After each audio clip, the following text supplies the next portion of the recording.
കോഴിക്കോട് കൂട്ടാലിടയിൽ ശക്തമായ മഴയിൽ തെങ്ങ് കടപുഴകി വീണ് വീട് തകർന്നു. കുന്നത്ത് ജുബീഷിന്റെ വീടാണ് തകർന്നത്. ജുബീഷും കുടുംബവും തലനാരിഴയ്ക്ക് രക്ഷപ്പെട്ടു. കനത്ത മഴയിൽ ഇന്നലെ സ്കൂളിന്റെ മതിലും ഇടിഞ്ഞു വീണിരുന്നു. വിവരങ്ങളുമായി നയൻതാര ചേരുന്നു. നയൻതാര, രണ്ട് സ്ഥലത്തും ഈ മഴ പ്രശ്നങ്ങൾ ഉണ്ടാക്കുന്നുണ്ട്. ഈ വടക്കൻ കേരളത്തിലേക്ക് മഴ കനക്കുന്നു എന്ന് പറയുമ്പോഴും ആ പ്രത്യേക പ്രദേശത്തൊക്കെ മഴ ശല്യം ഉണ്ടാക്കുന്നുണ്ടോ?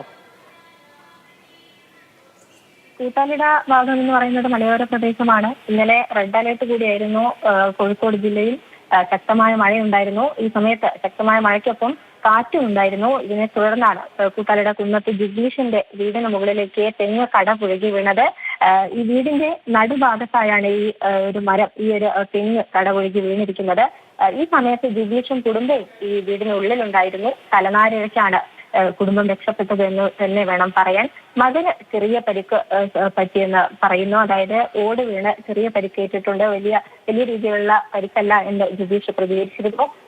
ഇതിൽ ഒരു മരം കടപുഴകി വീണതിനെ തുടർന്ന് 4 ലക്ഷം രൂപയുടെ നഷ്ടം കണക്കാക്കുന്നുണ്ട്. കാരണം വീടിനകത്തുള്ള ഫർണിച്ചറുകൾ, അതുപോലെ തന്നെ വൈദ്യുത ഉപകരണങ്ങൾ ഉൾപ്പെടെ നശിച്ചിട്ടുണ്ട്. മറ്റൊരു കാര്യം, ഇന്നലെ കോഴിക്കോട് മേപ്പയൂർ ഹയർ സെക്കൻഡറി സ്കൂളിന്റെ മതിൽ ഇടിഞ്ഞു വീണതാണ്. ഇന്നലെ അവധി ദിനമായിരുന്നു, ഞായറാഴ്ച ദിവസമായിരുന്നു. കുട്ടികളൊന്നും ഇല്ലാത്തതിനാൽ വലിയൊരു അപകടം തന്നെയാണ് ഒഴിവായത്. വിദ്യാർത്ഥികൾ നടന്നു പോകുന്ന വഴിയിലേക്കാണ് 10 മീറ്ററോളം ഉയരമുള്ള മതിൽ ഇടിഞ്ഞു വീണത്.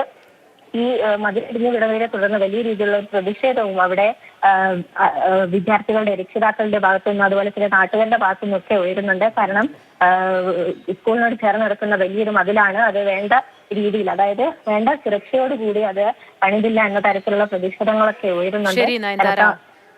മഴ പല സ്ഥലങ്ങളിലും പ്രശ്നങ്ങൾ ഉണ്ടാക്കുന്നുണ്ട്. സ്കൂളിന്റെ മതിലിടിഞ്ഞു വീണത് അവധി ദിവസമായതുകൊണ്ട് തന്നെ അത് ആശ്വാസമാണ്, ഭാഗ്യം എന്ന് വേണം പറയാൻ.